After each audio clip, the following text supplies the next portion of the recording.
রব্বুল আলামিন তার বান্দাকে এত ভালোবাসেন, একজন সাহাবী কতগুলি পাখির বাচ্চা নিয়ে রাসূলের কাছে হাজির হয়েছেন। আল্লাহর নবী বলেন, এই পাখির বাচ্চাগুলি আনলা কেন? সাহাবী বলেন, হুজুর এই পাখির বাসাটা ভেঙে গিয়েছিল, বাচ্চাগুলি যখন ধরলাম ওর মা আমার মাথার উপরে ঠোকরাতে লাগলো, সে নিজের জীবনের মায়াকে উপেক্ষা করে বাচ্চাগুলিকে হেফাজত করার জন্য আমার উপরে ঝাঁপিয়ে পড়লো। আমি নিয়ে এসেছি এখানে, এই দেখুন ঘরের মধ্যে ঢুকেছে, এখানেও এই পাখিটা এসেছে। আমি রাসূলকে দেখাতে এলাম প্রাণী জগতে মায়ের সন্তানের প্রতি কত মায়া, সেটা দেখাতে এলাম। আল্লাহর নবী বলেন, ও সাহাবী, প্রাণী জগতে সন্তানের প্রতি মায়ের কতটুকু মহব্বত তুমি তাই আমাকে দেখাতে এসেছো। শোনো, এই প্রাণী জগতে সন্তানের প্রতি মায়ের যত মহব্বত, তার চাইতে লক্ষ কোটি গুণে বেশি মহব্বত বান্দার প্রতি আল্লাহ রব্বুল আলামিনের। মহব্বতকে, করুণাকে, রহমতকে, ভালোবাসাকে 100 ভাগ করা হয়েছে। 100 ভাগ করে 99 ভাগ আল্লাহ নিজের কাছে রেখেছেন, আর একটা ভাগ তামাম পৃথিবীর প্রাণী জগতে আল্লাহ ছড়াই দিয়েছেন। একটা ভাগ দিয়েছেন সারা দুনিয়ায় প্রাণী জগৎ। সেই একটা ভাগে এই শত সহস্র কোটি প্রাণীর মধ্যে যেটুকুন আমরা পাইছি, এতটুকুন মহব্বতে সন্তানের জন্য কলিজায়, সন্তানের কোনো অকল্যাণ হলে কলিজায় পানি থাকে না, সন্তানের কোনো অসুবিধা হলে বা মা বাপের কষ্ট হলে বা কারো কোনো কষ্ট হলে আমরা এই ধরনের আমাদের অবস্থা সৃষ্টি হয়ে যায়। 1 ভাগ তামাম পৃথিবীর সমস্ত প্রাণী জগতে ছড়ায় দেওয়ার পর আমাদের অবস্থা যদি এই হয়, তাহলে 99 ভাগ রহমত যার কাছে, বান্দার প্রতি তার মহব্বত কতখানি। সাহাবায়ে কেরামদের সঙ্গে রোমকদের লড়াই হতেছে, রোমক সৈন্যরা যুদ্ধে জিততে পারতেছে না কিছুতেই। এরপরে তারা গোয়েন্দা বিভাগের লোক পাঠায় দিল, এদের সঙ্গে জিততে পারি না কেন, একটু খুঁজে দেখে আসো রাত্রে এরা করেটা কি। গোয়েন্দা বিভাগের লোক সারা রাত ঘুরে ঘুরে তারপরে এসে রিপোর্ট করলো। এরপরে এসে তাদের প্রধানের কাছে রিপোর্ট করলো, আমরা যার কাছে গিয়েছিলাম দেখে এলাম, হুম বিল্লাইলি রাহবানুন ওয়া বিন্নাহারি ফুরসানুন, আমরা দেখে এলাম যাদেরকে দিনের বেলায় প্রচন্ড শক্তিশালী বীর যোদ্ধা রূপে যাকে যুদ্ধ করতে দেখেছি ময়দানে, রাতের বেলায় দেখলাম গিয়া একেবারে নিতান্ত ফকিরের মতো, কেউ তো সেজদায় পড়ে কাঁদতেছে, কেউ আবার তেলাওয়াত করতেছে, চোখ দিয়া পানি পড়তেছে, আবার কেউ নামাজ পড়তেছে, আবার কেউ হাত তুলে রেখেছে তাদের প্রভুর দরবারে, চোখের পানিতে তাদের চোখ বুক ভেসে যেতেছে। সারাটা রাত তেলাওয়াত আর সেজদা আর নামাজের মধ্যে তারা এভাবে কাটিয়ে দিয়েছে।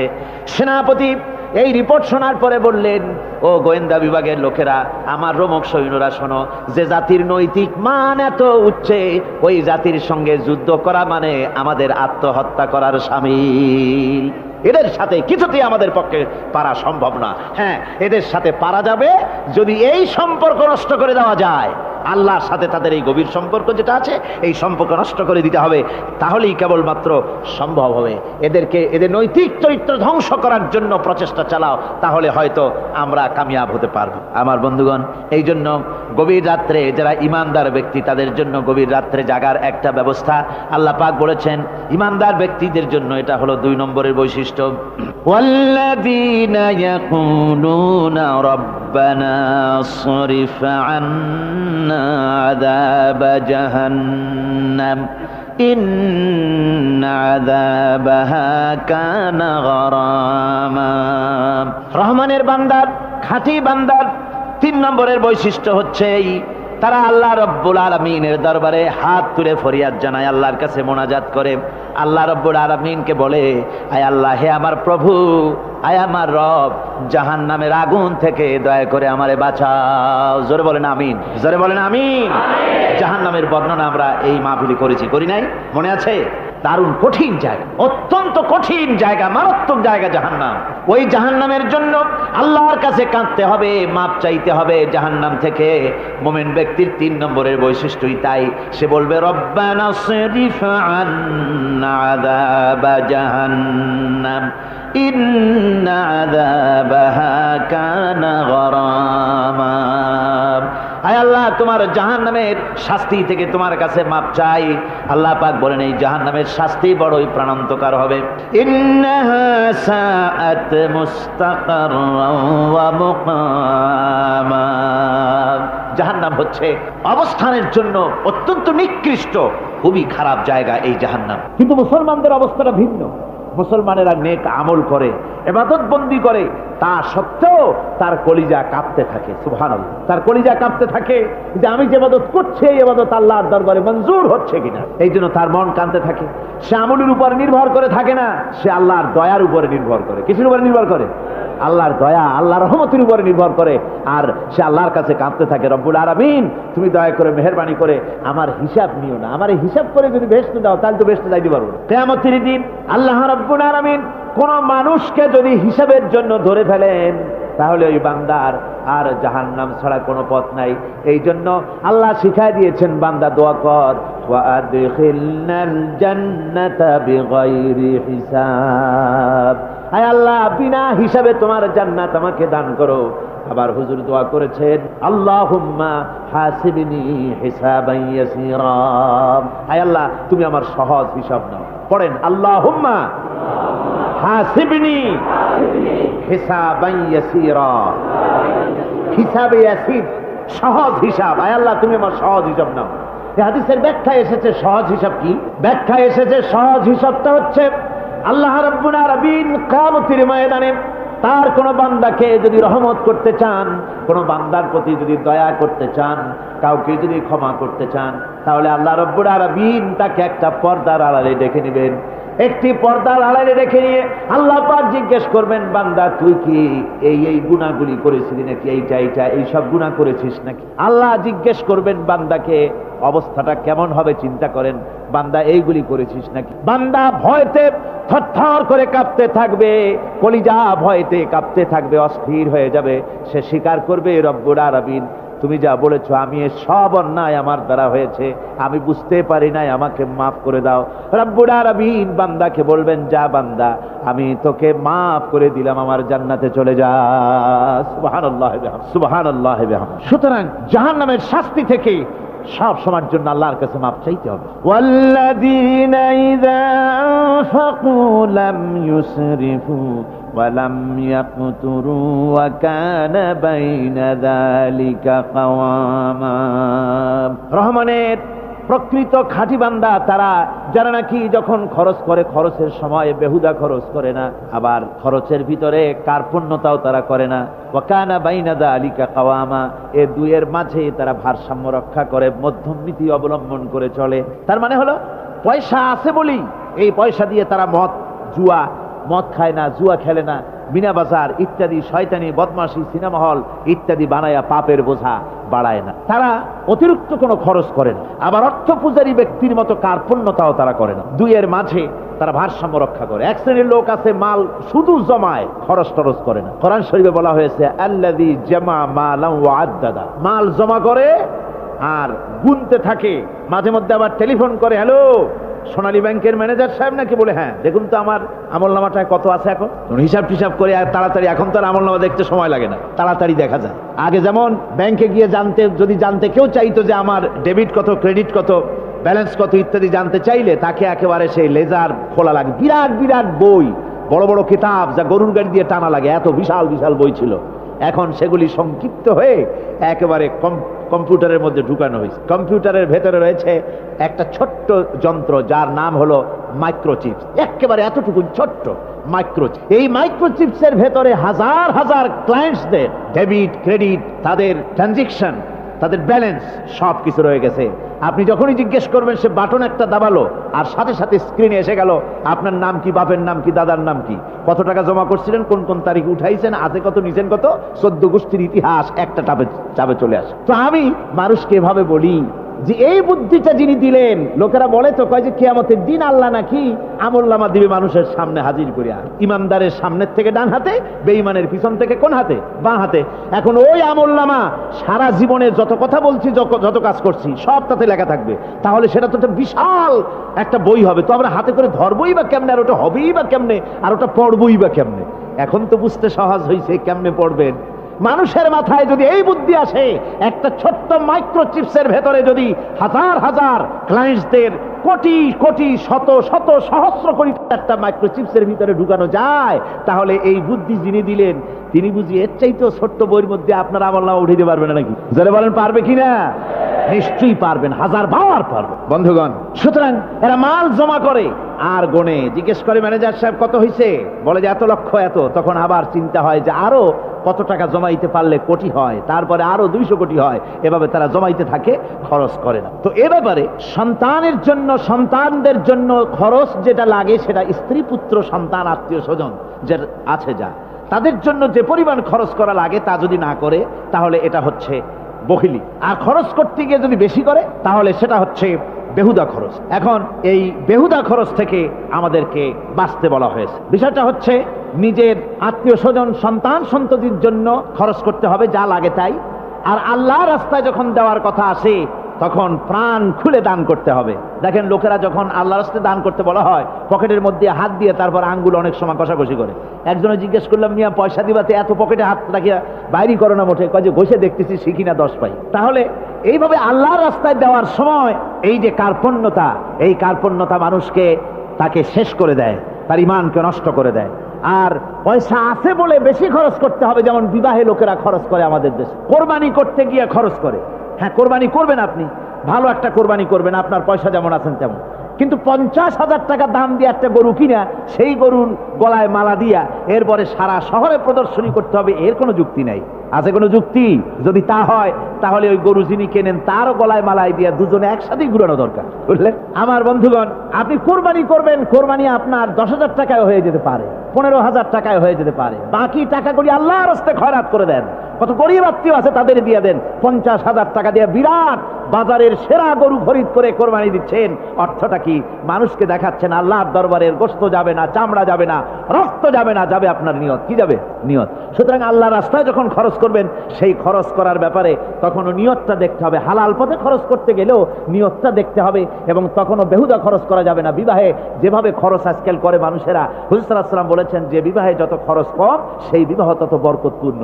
আর আমরা মনে করি বিবাহে যত বেশি খরচ বাড়ানো যায় ততই এটা বেশি শানদার হবে। উল্টা চিন্তা করি। আল্লাহ রাব্বুল আলামিন এরপরে বলছেন, والذين لا يدعون مع الله إلها آخر ولا يقتلون النفس التي حرم الله إلا بالحق ولا يزنون ومن يفعل ذلك يلقى أثاما। আর রহমানের খাঁটি বান্দা যারা, তাদের 5 নম্বরের বৈশিষ্ট্য হচ্ছে যে তারা আল্লাহর সাথে, আল্লাহকে বাদ দিয়ে অন্য কাউকে ইলাহা বলে, মাবুদ বলে ডাকে না। এ ব্যাপারেও ব্যাখ্যা আমরা এই মাহফিলে দিয়েছি, মনে আছেন আপনাদের? আল্লাহ ছাড়া অন্য কাউকে ইলাহা বলে ডাকা যাবে না। ওয়ালা ইয়াকতুলুনা আন-নাফসাল্লাতী হারামাল্লাহু ইল্লা বিল হক। আর আল্লাহ যে সমস্ত প্রাণকে, আর ওই লোকেরা যারা নাকি আল্লাহ ছাড়া, ইমান রহমানের বান্দা যারা, তারা একদিকে তো আল্লাহ ছাড়া অন্য কাউকে ডাকে না, মাবুদ বলে স্বীকার করে না, অন্যদিকে আল্লাহর হারাম করা প্রাণগুলিকে তারা ধ্বংস করে না। অর্থাৎ আল্লাহ যাদেরকে হত্যা করতে নিষেধ করেছেন, প্রাণীদেরকে হত্যা করতে, মানুষ হত্যা করতে নিষেধ করেছেন, আল্লাহর নিষেধ, আল্লাহ যেগুলি জায়েজ করেছেন সেগুলি বাদ দিয়ে হত্যা করা, এগুলি তারা করে না। ওয়ালা ইয়াজনুন, আর তারা জেনা ব্যভিচারেও লিপ্ত হয় না। এটা হচ্ছে যে এই সমস্ত লোকগুলি তারা গুনাহ থেকে মুক্ত থাকতে চেষ্টা করে। তারা আল্লাহ ছাড়া আর কাউকে রব বলে ডাকে না, ইলাহ বলে ডাকে না, মাবুদ বলে ডাকে না। হযরত ইবনে মাসউদ রাদিয়াল্লাহু তাআলা আনহু বলেছেন, তিনি রাসূল পাক সাল্লাল্লাহু আলাইহি ওয়াসাল্লামের কাছে জিজ্ঞেস করেছিলেন, হে রাসূল, সবচাইতে বড় গুনাহ কি? হুজুর বলেছেন সবচাইতে বড় গুনাহ 3টা। সবচেয়ে বড় গুনাহটা কয়টা?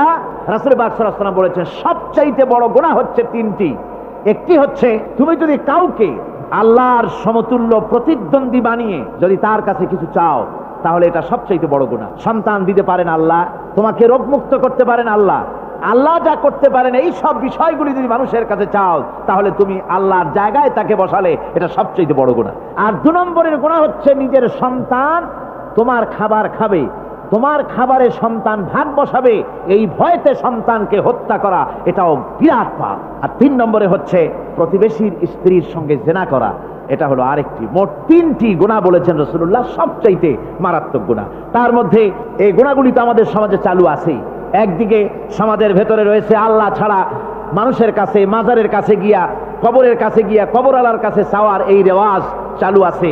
এই রেওয়াজ কি চট্টগ্রামে কমেছে না বেড়েছে? কমেছে। জোরে কোন আলহামদুলিল্লাহ। কমে গিয়েছে, আগের তুলনায় বহুত কমেছে। যারা এই মাজারকে নিয়ে ব্যবসা করে, তারা অনেকে বলেছেন যে আমাদের ইনকাম আগে যা ছিল তার থেকে 4 আনায় নেমে গিয়েছে, 12 আনাই শেষ। জোরে কোন আলহামদুলিল্লাহ, জোরে বলেন আলহামদুলিল্লাহ।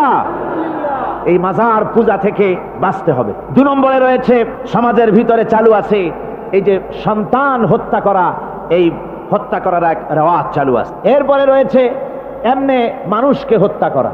কলেজ ইউনিভার্সিটিতে যেভাবে মানুষ হত্যা করা হচ্ছে, এরা জানে না নিজের আদর্শকে প্রতিষ্ঠার জন্য আন্দাজ এবং অনুমানের উপরে ভিত্তি করে জেদ করে মানুষকে হত্যা করছে। কি বলেন, করে না? আল্লাহ রাব্বুল আলামিন বলেন, ওয়ামান ইয়াকুতুল মুমিনা মুতাআম্মিদান ফাজাযাউহু জাহান্নাম খালিদিনা ফিহা আবাদান। আল্লাহ রাব্বুল আলামিন বলেন, মুমিন বান্দা কি কেউ যদি ইচ্ছে করে কাউকে হত্যা করে তাহলে তার জায়গা হবে জাহান্নাম, তার আর কোনো শাস্তি নাই, একমাত্র জাহান্নামই হবে তার শাস্তি, চিরকাল জাহান্নামের ভিতরে থাকতে হবে। জোরে বলেন নাউজুবিল্লাহ। আজকে কলেজের মধ্যে ইউনিভার্সিটিতে অনবরত আমরা হত্যাকাণ্ডের খবর শুনতে পাচ্ছি, সমানে হত্যা হচ্ছে। এই যে সন্ত্রাস এবং হত্যা যা হচ্ছে কলেজ ইউনিভার্সিটিতে, আপনারা আমাকে বলেন অনুরূপ হারে মাদ্রাসায় এই ধরনের সন্ত্রাস হচ্ছে? এত আস্তে জবাব দিলেন তাহলে বোধহয় হচ্ছে দেশে। মাদ্রাসায় সন্ত্রাসের কারণে কোন টাইটেল মাদ্রাসা, ফাজেল মাদ্রাসা সন্ত্রাসের কারণে বন্ধ হয়েছে এমন কোন নজির আপনারা পেয়েছেন? পান নাই। কেন পান? কলেজ বন্ধ হচ্ছে, ইউনিভার্সিটি বন্ধ হচ্ছে সন্ত্রাসের কারণে, মাদ্রাসা বন্ধ হয় না কেন? তার কারণ হচ্ছে কলেজ ইউনিভার্সিটিতে কোরআন পড়ানো হয় না, হাদিস পড়ানো হয় না, তাই তারা হত্যা করলে কি পাপ হয় তাও জানে না। হত্যা পাপ, হত্যার পাপ তো দূরের কথা, মানুষ কোরআন শুনতে আসে, কোরআন শুনতে আসাটাও তাদের বরদাস্ত হয় না। আমি জানতে পারলাম, এ মাহফিল আসার সময় জানতে পেরেছি, চট্টগ্রাম বিশ্ববিদ্যালয়ের কাছে থেকে শ্রোতৃমণ্ডলী মাহফিলের শ্রোতারা বাসে যখন আসতেছিল, সেখানকার কিছু সংখ্যক ছেলেরা ইট পাটকেল মেরেছে বাসের উপরে, বহুত লোক সেখানে আহত তারা করেছে।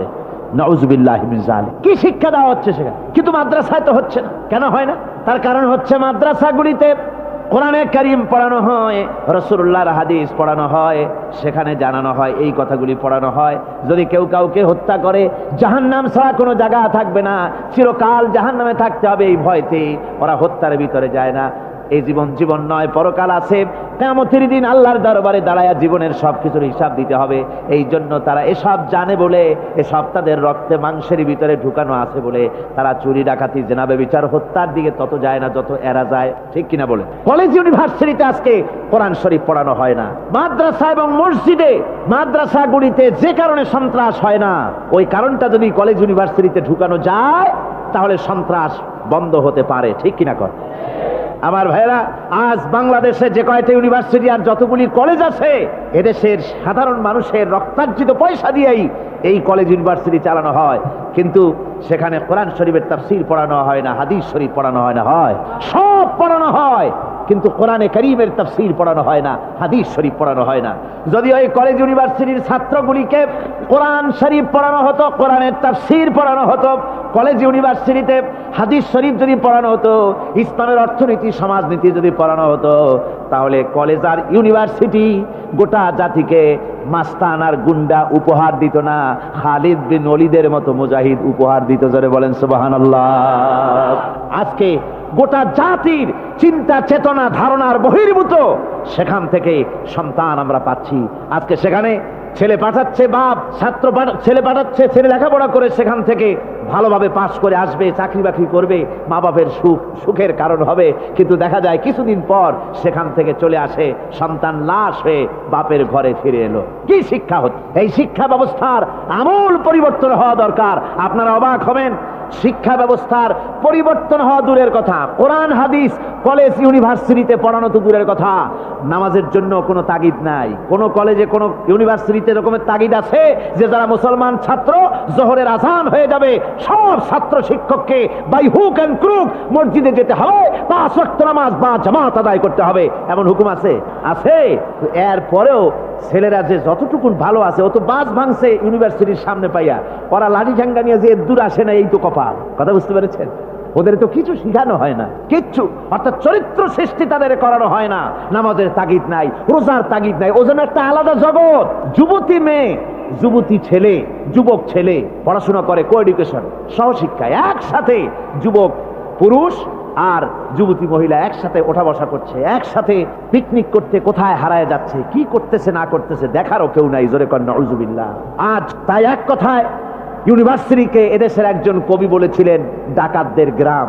এখন শুধু ডাকাত না, মানে ডাকাতদের একেবারে আড্ডাখানা হয়ে গিয়েছে, অস্ত্রবাজির আড্ডাখানা হয়ে গিয়েছে। তাদের চরিত্র নষ্ট করার জন্য, ইসলামের থেকে তাদের মনকে ফিরিয়ে দেওয়ার জন্য বইপত্রের অভাব নাই, কোরআন হাদিসের অভাব আছে সেখানে, কিন্তু তাদের মন মগজ ইসলাম থেকে যেন ফিরে যায় এজন্য তাদেরকে বইপত্র দেওয়া হয়। যেমন সেই যুগের নাম করা কবি ছিল ইমরাউল কায়েস, খুব নাম করা কবি ছিল। তার কবিতার বই সাবায়ে মুআল্লাকা আজও পর্যন্ত মাদ্রাসা শিক্ষার, উচ্চ শিক্ষায় এবং ইউনিভার্সিটি শিক্ষায়, সেখানে আধুনিক শিক্ষার উচ্চ শিক্ষায় সেখানে এ বই এখনো পড়ানো হয়। এই বইটির লেখক অর্থাৎ নাম করা কবির ছিল অনেকগুলি শত্রু।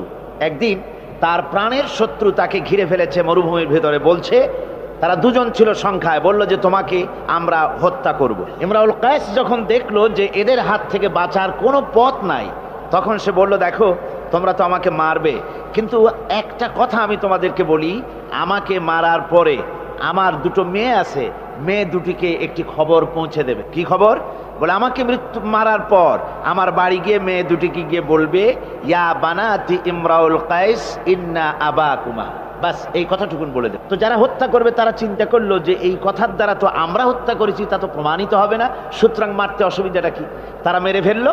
মারার পরে মরুভূমির ভিতরে তাকে গেড়ে দিয়ে এরপরে এই দুইজন লোক ওয়াদা পালন করার জন্য ইমরাউল কায়েসের বাড়ি গেছে। বাড়ি গিয়ে বলছে মেয়ে দুটোকে ডেকে যে, হে মেয়েরা, তোমাদের পিতার সঙ্গে মরুভূমিতে আমাদের দেখা হলো, তারপরে তোমার পিতা আমাকে তোমাদেরকে একটা কথা বলতে বলেছেন, সেটা হলো এই, ইয়া বানাতি ইমরাউল কায়েস ইন্না আবাকুমা। শোনা মাত্রই মেয়ে দুটি চিৎকার করে কেঁদে উঠেছে। তাদের চিৎকার শুনে আশেপাশের লোকেরা এসে জিজ্ঞেস করলো, তোমরা কাঁদছো কেন?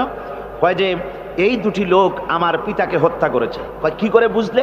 কয় এই যে এদের কাছে আমার আব্বা একটা খবর পাঠাইছেন, খবরটা হলো ইয়া বানাতি ইমরাউল কায়েসিন নাম আবাকুমা। ওরা বলছে এতে ওরা হত্যা করেছে, তা কি করে বোঝা গেল? এর অর্থ তো হচ্ছে যে হে ইমরাউল কায়েসের মেয়েরা, নিশ্চয়ই তোমার পিতা, তো নিশ্চয়ই তোমার পিতা কি খায় না ঘুমায় না বিদেশে গেছে, কি করে বোঝা গেল যে সে নিহত হয়েছে? মেয়ে দুটি বলছে, দেখো আমার পিতা যে কবিতার পংক্তি বলেছেন এর দ্বিতীয় লাইন আমরা জানি কি হবে, ইয়া বানাতি ইমরাউল কায়েস ইন্না আবাকুমা, এর দ্বিতীয় লাইন হবে কাদ কুতিলা ওয়া কাতিলুহু লাদাকুমা।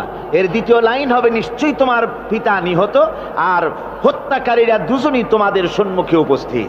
এখন আপনারা চিন্তা করেন যে মহিলারা পর্যন্ত সেই যুগে কতখানি বুদ্ধিমতী, কতখানি তারা বুৎপত্তি সম্পন্না ছিল সেই যুগের মহিলারা পর্যন্ত, পুরুষ তো দূরের কথা। তো জ্ঞান বুদ্ধি সবই ছিল, সব থাকা সত্ত্বেও এই যে তারা চুরি করত, ডাকাতি করত, জিনা করত, ব্যভিচার করত একটি জিনিসের অভাবে। কয়টি জিনিসের অভাবে? সেই জিনিসটা হচ্ছে ওদের কাছে ওহির জ্ঞান ছিল না। ওহির জ্ঞান না থাকার কারণে ওদের এই চরম দুরবস্থা হয়েছিল। আর রাসূল পাক সাল্লাল্লাহু আলাইহি ওয়াসাল্লাম ওহির জ্ঞান দিয়ে ওই জাতিকে গোটা পৃথিবীর মধ্যে শ্রেষ্ঠ জাতিতে পরিণত করে দিয়েছিলেন। আজকে আমাদের দেশের শিক্ষা ব্যবস্থায় ওই ওহির জ্ঞান নাই, যার ফলে আমাদের দেশে ছেলেরা শিক্ষিত হয় কিন্তু সেই যুগের লোকেদের মতো হতে পারছে না, কলেজ এবং ইউনিভার্সিটি ওই ধরনের লোক তৈরি করতে পারছে না। আমার বন্ধুগণ, সে যুগের থেকে আমরা উন্নতি অনেক করেছি, উন্নতি বিশেষ বিশেষ ক্ষেত্রে এই করেছি। সে যুগের লোকেরা, তারা যারা চোর ছিল, চুরি করত, তারা লেখাপড়া জানতো না। আজকে যারা চুরি করে তারা তো কমসে কম ম্যাট্রিক পাস। সে যুগে যারা ডাকাতি করত তারা লেখাপড়া জানতো না, আজকের যারা ডাকাত তারা কমসে কম বিএ পাস। আগের যুগে, সেই যুগে যারা নাকি মানুষ হত্যা করত তারা লেখাপড়া জানতো না, আর আজকে যারা মানুষ হত্যা করে তারা রীতিমতো শিক্ষা গ্রহণ করে কোথায় কেমনে আঘাত দিলে তাড়াতাড়ি মরে এটা জেনে শুনে ট্রেনিং নিয়ে তারপরে মানুষকে হত্যা করে। অগ্রগতি উন্নতি এতটুকুন হয়েছে, কিন্তু মৌলিক মানবীয় গুণাবলী সৃষ্টি করার জন্য কোরআনের অবদানের কোনো বিকল্প নাই। জোরে কোন সুবহানাল্লাহ। আমি গত 4 দিন আপনাদের সামনে কোন সূরা আলোচনা করেছি? সূরা ফুরকান।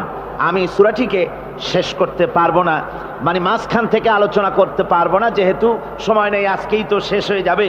সেই জন্য আমি বেছে নিয়েছি সূরা ফুরকানের শেষ রুকুটি আপনাদের সামনে আজকে আলোচনা করব, যেখানে আল্লাহ রাব্বুল আলামিনের খাঁটি বান্দা তৈরি করার পরিকল্পনা আল্লাহ দিয়েছেন। খাঁটি বান্দা হওয়ার জন্য আল্লাহ পাক একটা ফর্মুলা বলেছেন, সেই ফর্মুলাটা আজকে আমরা এখানে আলোচনা করব।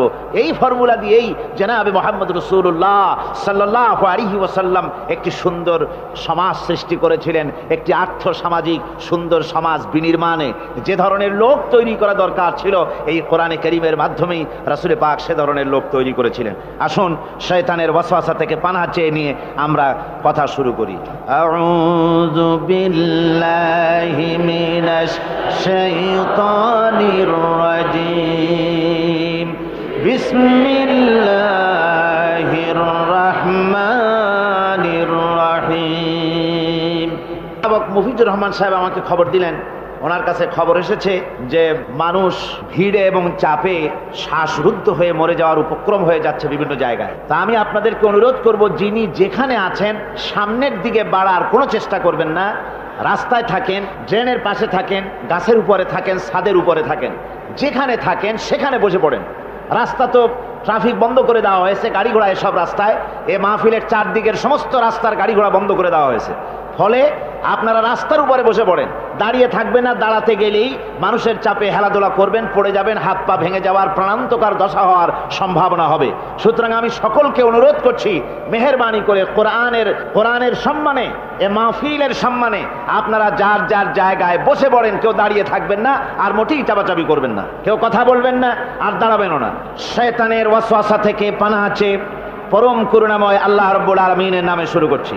তাবারাকাল্লাযী জাআলা ফিস সামাই বুরুজাও ওয়া জাআলা ফিহা সিরাজাও ওয়া কামারাম মুনীরা ওয়া হুয়াল্লাযী জাআলাল লাইলা ওয়ান নাহারা খিলফাতান লিমান আরাদা আন يذكر لمن أراد أن يذكر أو أراد شكورا صدق الله العظيم। অতীব বরকতশালী সেই মহান সত্তা, যিনি আকাশ সমূহকে বুর্জ সমূহ দিয়ে যিনি সংস্থাপন করেছেন, বুর্জ স্থাপন করেছেন এবং তাতে একটি প্রদীপ স্থাপন করেছেন, আর আলোকমণ্ডিত এক উজ্জ্বল চাঁদ স্থাপন করেছেন। ওয়াহুয়াল্লাযী জাআলাল লাইলা ওয়ান নাহারা খিলফা, আর তিনি রাত এবং দিনকে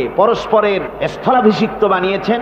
লিমান আরাদা আন ইয়াযাক্কারা আও আরাদা শুকুরা, তাদের জন্য যারা এর থেকে উপদেশ অর্জন করতে চায়, জ্ঞান লাভ করতে চায় এবং শুকর আদায় করতে চায়। শুকর আদায়কারীর জন্য, জ্ঞান অন্বেষণকারীদের জন্য আল্লাহ পাক এগুলি করেছেন। এখানে বুর্জ শব্দের অর্থ হচ্ছে প্রাসাদ বা সুদৃঢ় স্থাপত্য। প্রাচীন খগোল বিজ্ঞানে বুর্জ বলা হতো সেই 12টি কক্ষপথকে। কোন মুফাসসির এই বুর্জকে বলেছেন গ্রহকে বুর্জ হিসাবে তারা ব্যাখ্যা করেছেন। আসলে আল্লাহ রাব্বুল আলামিন তিনি মহাশূন্যকে যে কিভাবে সজ্জিত করেছেন, কত সুন্দরভাবে করেছেন, তার ব্যাখ্যা কোরআনে কারীমের বিভিন্ন জায়গায় এসেছে। আল্লাহ পাক বলছেন, ওয়ালাকাদ জাআলনা ফিস সামাই বুরুজাও ওয়া যায়্যানাহা লিন-নাযিরিন। আমি আকাশে বহু সংখ্যক সুদৃঢ় বুর্জ স্থাপন করেছি এবং দর্শকদের জন্য তা অত্যন্ত সুসজ্জিত করে, সুদৃশ্য করে আমি সংস্থাপন করেছি, সুন্দর করে স্থাপিত করেছি। মহাশূন্য, এর মধ্যে আল্লাহ পাক সৃষ্টি করেছেন অগণিত গ্রহ উপগ্রহ। কত গ্রহ আছে, কত উপগ্রহ আছে, বিজ্ঞানীদের কাছে আজও পর্যন্ত তার কোনো হিসাব মেলেনি। মহাশূন্যে আল্লাহ পাক, মহাশূন্যের মহাবিস্ময়। বর্তমান বিজ্ঞান ক্রমান্বয়ে আশ্চর্য হয়ে যাচ্ছে তাদের নতুন নতুন আবিষ্কারের মাধ্যমে, চিন্তা ভাবনার মাধ্যমে, যে মহাশূন্য আল্লাহ পাক মহাস্রষ্টা কি করে রেখেছেন একটি বিশাল এক বিস্ময়ের কারখানা। সেখানে রয়েছে মিল্কি ওয়ে, যাকে বলা হয় ছায়াপথ। বিজ্ঞানীরা বলেছেন প্রায় 20,000 কোটি তারকা রয়েছে এই মিল্কি ওয়ের ভেতরে, ছায়াপথের ভেতরে। আবার কেউ কেউ বলেছেন যে সেই তারকার সংখ্যা বলা সম্ভব হবে না, সমুদ্র সৈকতের বালুকণা গণা তবুও সম্ভব, কিন্তু আকাশের তারকারাজি গণা সম্ভব নয়। এখন আল্লাহ পাক সেই মহাশূন্যের ভেতরে সৃষ্টি করে রেখেছেন এই ছায়াপথ। ছায়াপথের ভিতরে আছে যে তারকাগুলি, বিজ্ঞানীরা বলেছেন যে এই তারকাগুলি এত বিরাট বিরাট তারকা আছে। আগে তো ওনারা বলেছিলেন পৃথিবীর চাইতে সূর্যটা হচ্ছে পৃথিবীর চাইতে 13 লক্ষ গুণ বড়। এই বিরাট সূর্য ছিল তাদের কাছে বিস্ময়। এখন তারা বলছেন না, মিল্কি ওয়ের ভিতরে যে সমস্ত তারকার সন্ধান আমরা পেয়েছি, সে সমস্ত তারকা এত বড় বড় বিরাট দানবের মতো, যে ওর এক একটা তারকার ভেতরে যে সূর্য পৃথিবীর চাইতে 13 লক্ষ গুণ বড়, এরকম অন্তত 3 কোটি সূর্যকে একটা তারকার মধ্যে ঢুকিয়ে দেওয়া যায়। সুবহানাল্লাহ, কি বিশাল কাণ্ড। এখন এই তারকা, এই গ্রহ এবং উপগ্রহ রাজি মহাশূন্যে সব পরিভ্রমণ করছে, কেউ কিন্তু দাঁড়িয়ে নাই। বিজ্ঞানীরা বলছেন, কেউ বলেছেন সূর্য ঘোরে, কেউ কয় না পৃথিবী ঘোরে, কেউ কয় না ওই চন্দ্র ঘোরে, কেউ কয় যে না আমরা মিলে সবাই ঘুরি। এখন আসলে বিষয়টা কি, কে ঘোরে আর কে ঘোরে না? আসল কথাটা নিতে হবে কোরআনের কাছ থেকে। কার কাছ থেকে? ওই চন্দ্র সূর্যের স্রষ্টা যিনি, মহাবিশ্বের স্রষ্টা যিনি, তিনিই বলতে পারবেন যে আসলে ঘোরে কে। আল্লাহ রাব্বুল আলামিন বলেন, ওয়া কুল্লুন ফি ফালাকিন ইয়াসবাহুন। মহাশূন্যের পরে যা কিছু আছে সব সন্তরণশীল, সব গতিশীল, কেউ দাঁড়িয়ে নাই, সব সাঁতার কাটতেছে, সব ছোটাছুটি করছে। ছোটাছুটি করছে, তা আবার এত দ্রুত গতি, এক একটা যে গতির কথা আমরা চিন্তা করতে পারবো না। ভীষণ তীর্যক গতিতে সব ছুটছে তো ছুটছে, কিন্তু ওখানে আবার কোনো ট্রাফিক পুলিশ নাই। আছে নাকি ট্রাফিক পুলিশ? আমাদের দেশে রাস্তাঘাটে কত ট্রাফিক পুলিশ আর কত ট্রাফিক সিগন্যাল লাইট। একদিকে ট্রাফিক পুলিশের হাতছানি, আর একদিকে ট্রাফিক লাইটের চোখ রাঙানি। এরপরেও অ্যাক্সিডেন্টের অভাব নাই, ঠিক কিনা কর? বেচারা বেবি ট্যাক্সি, গরিব মানুষ, রাস্তার এক পাশ দিয়ে যায়, আর ওই দত্তের মতো ট্রাক এসে এক ধাক্কা মারে, গরিব বেচারা বেবি ট্যাক্সি 3 ঠ্যাং উপরের দিকে দিয়ে রাস্তার পাশে বসে আল্লাহ আল্লাহ করে। আমাদের ট্রেন লাইনে অ্যাক্সিডেন্ট, ওই গাড়ির লাইনে অ্যাক্সিডেন্ট, এত কিছু থাকা সত্ত্বেও কিন্তু ওই মহাশূন্যে কোনো সিগন্যাল লাইট নাই, কোনো ট্রাফিক পুলিশ নাই। এই বিশাল চাঁদ, এই বিশাল সূর্য, এবং সূর্যকে গিলে খেতে পারে, কোটি কোটি সূর্য গিলে খেতে পারে এমন তারকা, অথচ অ্যাক্সিডেন্ট নেই। আছে অ্যাক্সিডেন্ট? আল্লাহ রাব্বুল আলামিন এখানে মহাশক্তিশালী অদৃশ্য সীমারেখা সৃষ্টি করেছেন। কোরআনে কারীমে রাব্বুল আলামিন বলেন, লাশ-শামসু ইয়ামবাগি লাহা আন তুদরিকাল কামারা ওয়ালাল লাইলু সাবিকুন নাহার ওয়া কুল্লুন ফি ফালাকিন ইয়াসবাহুন। প্রবল জ্ঞানী হইবে যাহারা, আপন মনেতে বুঝিবে তাহারা, রাত্রি পারে না আগে যাইবার, দিনের স্থান করি অধিকার। চন্দ্র বাঁধে না সূর্যের গায়েতে, সূর্য পারে না চন্দ্রকে ধরিতে। যার যে স্থান বহল রাখিয়া, ভ্রমণ করিছে খোদাকে ডরিয়া। সুবহানাল্লাহি ওয়া বিহামদিহি ইলা আজালিম মুসাম্মা। একটা নির্দিষ্ট সময় সীমা পর্যন্ত আপন আপন কক্ষপথে সব ছুটবে আর ছুটবে, কারো সঙ্গে কারো সংঘর্ষ হবে না। যেরকম সুবহানাল্লাহ। এরপরে ওই মহাশূন্যে অসংখ্য তারকারাজি আল্লাহ সৃষ্টি করে রেখেছেন।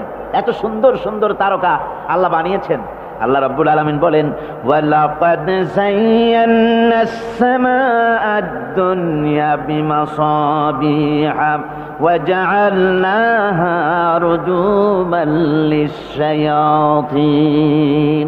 এই দুনিয়ার আকাশখানিকে তারকা প্রদীপ দিয়া সাজায় রেখেছি মনের মতন, দেখো তুমি তাকাইয়া। কি সুন্দর করে তারকাগুলি বানিয়ে রাখলাম, তাকিয়ে দেখো। বিজ্ঞানীরা বলেছেন এমন এমন অনেক তারকা আছে যা আমরা চোখে দেখি না, খালি চোখে ধরা পড়ে না। ওই তারকা এত ঊর্ধ্বে, ওই তারকা যেদিন তৈরি করা হয়েছে সেদিন থেকে নিয়ে আজ পর্যন্ত ওই তারকাগুলির আলো পৃথিবীর মাটি স্পর্শ করে নাই। সুবহানাল্লাহ। অথচ আলোর গতি হচ্ছে প্রতি সেকেন্ডে 1,86,000 মাইল। এই এর সেকেন্ড এক, আপনার একে বলা হয় লাইট ইয়ার, আলোক বর্ষ। এই হিসাবের সেকেন্ড, এই হিসাবের মিনিট, এই হিসাবের সপ্তাহ, মাস এবং বর্ষ, এরকম অসংখ্য লাইট ইয়ার, আলোক বর্ষ চলে গিয়েছে, আজও পর্যন্ত সেই তারকার আলো পৃথিবীর মাটি স্পর্শ করে নাই। তাহলে সেই তারকা কোথায়? সুবহানাল্লাহ পড়ে। যারা একটু আল্লাহরে গাইল দিতে পারে, একটু আল্লাহ এবং ইসলামকে অস্বীকার করতে পারে, তারা আবার হিরো হয়ে যায়। দেখছেন না অবস্থা? হিরো হয়ে যায়। ওরা বলে আল্লাহ নাই, আকাশ দেখে বলে যে মহাকাশ, আসলে তো মহাকাশ না, ওটা অনেক দূরে, তাই নীলা নীলা দেখা যায়, অন্ধকার অন্ধকার, ওরকম নীল রঙের দেখা যায়, আসলে আকাশ বলতেও কিছু নাই। এরপরে ইউরি গ্যাগারিন, যিনি প্রথম মহাশূন্য পরিভ্রমণ করেছিলেন, তিনি মহাশূন্য পরিভ্রমণ করে ফিরে এসে বলেছিলেন মহাশূন্য পরিভ্রমণ করে ফিরে এলাম। মুসলমানেরা যাকে আল্লাহ বলে, খ্রিস্টানেরা যাকে গড বলে, আল্লাহ আর খ্রিস্টান সেই গডের অস্তিত্ব লক্ষ লক্ষ মাইলের কোথাও দেখি নাই, পাই নাই। আমি বলি বেকুব, আল্লাহরে তুমি দেখবা? তুমি তো তোমার নিজের শরীরও দেখো না। তোমার মাথাটার পেছনটা দেখতে কেমন, তোমার পিঠটা দেখতে কেমন, তোমার বডির একদম পেছনের অংশটা দেখতে কেমন, তা কি জিন্দিগিতে আয়না ছাড়া দেখতে পেরেছো কোনোদিন? নিজের শরীরই দেখতে পাও না, আর শরীরের স্রষ্টা মহান আল্লাহকে দেখতে চাও, দারুণ দুঃসাহস পোষণ করতেছে। আল্লাহ পাকের ওই মহান সৃষ্টি, এই বিশাল সৃষ্টির তুলনায় আমাদের অবস্থান কোথায়? আমাদের অবস্থান হচ্ছে মহাসমুদ্রের ভিতরে কাগজ দিয়ে নৌকা বানায়া যদি ছেড়ে দেওয়া যায়, তো মহাসমুদ্রে কাগজের নৌকাটার যে অবস্থা, এই আল্লাহর মহাবিশ্বে মহাশূন্যের ভেতরে স্পেস, মহাশূন্য আল্লাহর মহাসৃষ্টি, এর ভেতরে আমাদের অবস্থানও আটলান্টিক মহাসাগরে কাগজের নৌকাটা যেমন, আমাদের পৃথিবীর অবস্থাটা তেমন। সুবহানাল্লাহ, আল্লাহ কত বিরাট! সুবহানাল্লাহ। আমার বন্ধুগণ, আল্লাহ পাক বলছেন যে এইভাবে করে আমি চন্দ্র সৃষ্টি করেছি এবং সূর্য সৃষ্টি করেছি। ওয়াজআলা ফিহা সিরাজা ওয়া কামারাম মুনীরা, সেখানে একটা প্রদীপ আমি জ্বালিয়েছি, সেই প্রদীপটা হচ্ছে সূর্য। এই সূর্যটা হচ্ছে বিশাল, যা পৃথিবী থেকে 9,30,00,000 মাইল দূরে যে সূর্য অবস্থান করছে, এত দূরে থাকা সত্ত্বেও এই সূর্যের দিকে মানুষ খালি চোখে তাকাতে পারে না, এত উত্তপ্ত। সূরা নাবার মধ্যে আল্লাহ বলেছেন এটাকে ওয়াজআলনা সিরাজাও ওয়াহাজা, উত্তপ্ত, অতি উজ্জ্বল, অতি উত্তপ্ত প্রদীপ। এই সূর্যটাকে আল্লাহ বলেছেন তার তাপ এত বেশি যে পৃথিবীর কোন কোন জায়গায় সূর্যের তাপ 140 ডিগ্রি ফারেনহাইট পর্যন্ত উঠে যায়, এত তাপ হয়। তো এই সূর্যের দিকে মানুষ যদি খালি চোখে তাকায়, তাহলে তার চোখের দৃষ্টিশক্তি বিনষ্ট হয়ে যাওয়ার সম্ভাবনা থাকে। এই সূর্য দিয়ে আল্লাহ পাক ফসল পাকান, এই সূর্য দিয়ে জীবকুলের প্রাণ শক্তির সঞ্চার করেন আল্লাহ পাক।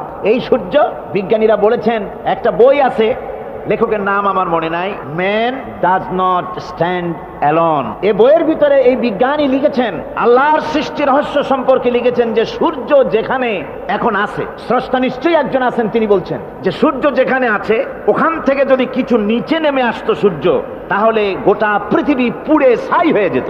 আর যেখানে আছে ওখান থেকে যদি কিছু উপরে উঠে যেত, গোটা পৃথিবী হিম শীতলতায় গোটা পৃথিবী ফ্রিজ হয়ে যেত। অথচ একটা মাপা একটা জায়গায় আল্লাহ পাক এই সূর্যকে রেখেছেন। সুবহানাল্লাহ পড়েন। আবার চন্দ্রকেও এমন একটা মেজারমেন্ট করা জায়গায় আল্লাহ রেখেছেন, এই চন্দ্র যদি উপরে উঠে যেত, যেখানে আছে সেখান থেকে গোটা পৃথিবীটা মরুভূমি হয়ে যেত। আর যেখানে আছে সেখান থেকে যদি নিচে নেমে আসতো কিছুটা, তাহলে গোটা পৃথিবী বন্যায় প্লাবনে গোটা পৃথিবী ভেসে চলে যেত। সুবহানাল্লাহি ওয়া বিহামদিহি। এই চন্দ্রকে আল্লাহ পাক এভাবে রেখেছেন, সূর্যকে এভাবে রেখেছেন। আবার এই সূর্যের রয়েছে অতি বেগুনি রশ্মি। সেই অতি বেগুনি রশ্মি যেন এমন একটা পাওয়ার আছে সূর্যের, যে সূর্যের তাপ যদি পৃথিবীর মানুষ গায়ে লাগে, ওই রশ্মিটা যদি লাগে, সৃষ্টি জগতের ক্যান্সার হবে, সৃষ্টি জগৎ মরে যাবে, বাঁচতে পারবে না, অসুখ করবে। সেজন্য ওজোন স্তর একটা আল্লাহ বানিয়ে রেখেছেন, ওজোন একটা স্তর, যেটাকে বিজ্ঞানীরা এখন বলছেন গ্রিন হাউস এফেক্ট। এই ওজোন স্তরে ফাটল ধরেছে, বিজ্ঞানীরা লক্ষ্য করেছেন ওজোন স্তরে ফাটল ধরে সূর্যের সেই ক্ষতিকারক পাওয়ারটা পৃথিবীর মাটির কাছে চলে আসতেছে। এখন এটাকে ঠেকাবার ব্যবস্থা করা হচ্ছে। আমার বন্ধুগণ, এটা কেন হচ্ছে? আল্লাহ রাব্বুল আলামিন বলেন, ওয়ামা আসাবাকুম মিন মুসিবাতিন ফাবিমা কাসাবাত আইদিকুম, তোমাদের উপরে যত বিপদ আসে, মুসিবত আসে, সব তোমাদের হাতের কামাই করা, দুই হাতের কামাই করা, দু হাত দিয়ে যা কামাই করেছো তার ফল তোমাদের পেতে হচ্ছে। গ্রিন হাউস এফেক্ট কেন হলো? কারণ হচ্ছে আমাদের গাড়ি থেকে যে কার্বন ডাই অক্সাইড, কালো ধোঁয়া আমরা বের করি, আমাদের মিল কলকারখানা থেকে যে চিমনি থেকে কালো ধোঁয়া বের হয়, এগুলিকে শোষণ করার জন্য, এগুলিকে নষ্ট করার জন্য হলো গাছ। গাছ হলে মানুষের বন্ধু। আমরা জনমের মতো গাছ কাটি, লাগাই না। এভাবে করে প্রকৃতির ভারসাম্য আমরা নষ্ট করেছি। আমরা প্রকৃতির ভারসাম্য নষ্ট করবার জন্য ইচ্ছে করে দেশের পাহাড়গুলিকে ধ্বংস করছি। অথচ আল্লাহ পাক বলেছেন, এই পাহাড় পৃথিবীর ভারসাম্য রক্ষার জন্য, প্রকৃতির ভারসাম্যকে রক্ষা করার জন্য আমি পাহাড় সৃষ্টি করেছি। জোরে বলেন সুবহানাল্লাহ। মানুষ এভাবে নিজের সর্বনাশ নিজেই করতেছে। আল্লাহ পাক বলছেন, এভাবে করে আমি সব কিছুকে একটা সুন্দর পদ্ধতি দিয়ে সৃষ্টি করেছি। আর ওই যে আলোকমণ্ডিত চাঁদ, ওই চাঁদ সম্পর্কে প্রশ্ন তুলেছে কাফেরেরা, যে চাঁদটা কি? ওয়ায়াসআলুনাকা আনিল আহিল্লাম কুল হিয়া মাওয়াকিতু লিন্নাস। আল্লাহ রাব্বুল আলামিন বলেন, নবী আপনাকেই প্রশ্ন করা হয় চাঁদের ক্রমবর্ধমান এবং ক্রমহ্রাস সম্পর্কে, যেটা কি আপনি তাদেরকে বলে দেন।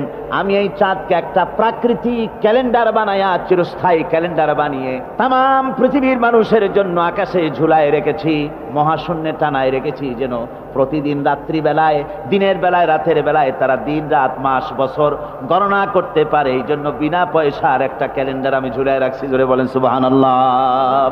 এমনি করে চাঁদ এবং সূর্যকে আমি সৃষ্টি করে দিই। আল্লাহ পাক বলেন, وهو الذي جعل الليل والنهار خلفة لمن أراد أن يذكر أو أراد شكورا। আর আমি দিন এবং রাতকে একে পরস্পরের স্থলাভিষিক্ত বানিয়েছি, যারা শুকর আদায় করবে আর যারা এর দ্বারা জ্ঞান অর্জন করবে তাদের জন্য। অর্থাৎ তারা এগুলি দেখে মনে করবে যে এগুলি খালি খালি না। এই যে রাত আসতেছে, দিন আসতেছে, দিন এবং রাত্রের এই যে পরিবর্তনটা, এর মধ্যে রয়েছে নিদর্শন। সূরা আলে ইমরানের মধ্যে আল্লাহ পাক বলেন, ইন্না ফি খালকিস সামাওয়াতি ওয়াল আরদি ওয়াখতিলাফিল লাইলি ওয়ান নাহার লাআয়াতিন লিউলিল আলবাব। যারা নিশ্চয়ই আমার এই সৃষ্টি রহস্য সম্পর্কে, দিন এবং রাতের পরিবর্তনের ব্যাপারে যারা চিন্তা করে, গবেষণা করে, তাদের জন্য আমি অনেক কিছু চিন্তার বিষয়ের মধ্যে রেখে দিয়েছি। তারা এসব আমার সৃষ্টি নৈপুণ্যতা দেখে তারপরে তারা হতবাক, বিস্ময় বিমুখ হয়ে তারা বলে, এগুলি দেখে আর বলে, আল্লাযীনা ইয়াযকুরুনাল্লাহা কিয়ামান ওয়া কুউদান ওয়া আলা জুনুবিহিম ওয়া ইয়াতাফাক্কারুনা ফি খালকিস সামাওয়াতি ওয়াল আরদ। তারা বসা অবস্থায়, দাঁড়ানো অবস্থায় আমার প্রশংসা করে আর বলে, রব্বানা মা খালাকতা হাযা বাতিলান সুবহানাকা ফাকিনা আযাবান নার। আয় আল্লাহ পাক, তুমি কোনো কিছু খেল তামাশার বিষয়বস্তু করে তৈরি করো নাই, অতএব জাহান্নামের শাস্তি থেকে তুমি আমাকে রক্ষা করো। আল্লাহর নবী বলেছেন, আল্লাহর সৃষ্টি নৈপুণ্যতা সম্পর্কে যদি কোনো বান্দা 1 ঘন্টা চিন্তা করে, 1 ঘন্টা যদি গবেষণা করে, চিন্তা করে, রব্বুল আলামিন তার আমলনামায় 60 বছরের নফল ইবাদতের সওয়াব লিখে দেন। জোরে বলেন সুবহানাল্লাহ। আল্লাহ পাক এই সমস্ত কথা বলে এখন ওই ফর্মুলা বলতেছেন যে আসলে আমার বান্দা হওয়ার জন্য, খাঁটি বান্দা হওয়ার জন্য তার কয়েকটি বৈশিষ্ট্য থাকতে হবে। আল্লাহ পাক এখানে 8টি বৈশিষ্ট্য বর্ণনা করেছেন। আল্লাহর খাঁটি বান্দা হওয়ার জন্য বৈশিষ্ট্য কয়টা লাগবে?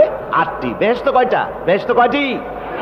আল্লাহ পাক বৈশিষ্ট্য বানিয়েছেন 8টি। এখানে 8টি বৈশিষ্ট্যের কথা বলা হয়েছে। মহান আল্লাহ রাব্বুল আলামিন বলেন, ওয়াইবাদুর রাহমানিল্লাযীনা ইয়ামশুনা আলাল আরদি হাওনান ওয়া ইযা খাতাবাহুমুল জাহিলুন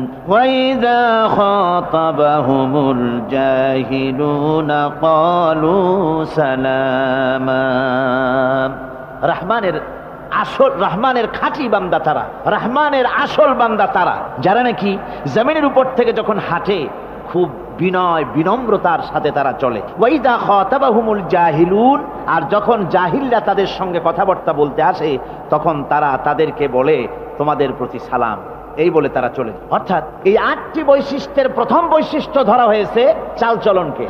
ইমানদার খাঁটি বান্দা যারা, তাদের চাল চলন সম্পর্কে প্রথম বৈশিষ্ট্য ধরা হয়েছে।